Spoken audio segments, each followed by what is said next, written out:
The Wolf: How One German Raider Terrorized the Allies in the Most Epic Voyage of World War I. By Richard Gilliatt and Peter Hohnen. Narrated by Michael Page. Copyright 2010 by Richard Gilliatt and Peter Hohnen.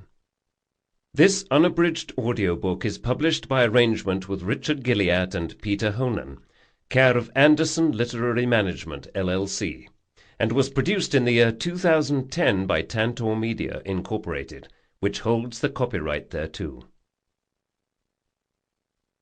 Preface. The extraordinary voyage of the German warship Wolf is one of the least well-known stories of the First World War, and yet, paradoxically, it is one of the most extensively documented.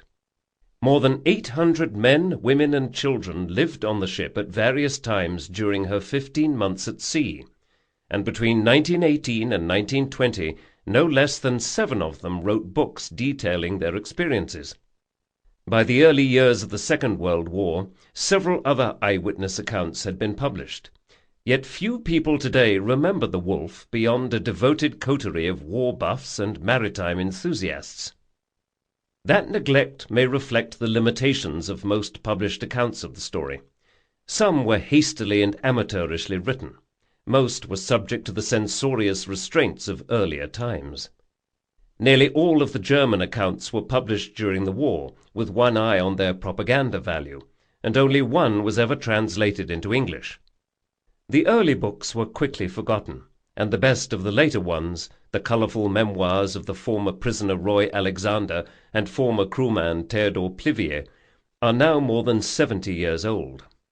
The singular nature of the Wolf's voyage, an odyssey across 3 oceans shared by an improbable mass of people thrown together to form a floating microcosm of the world, remains largely unknown.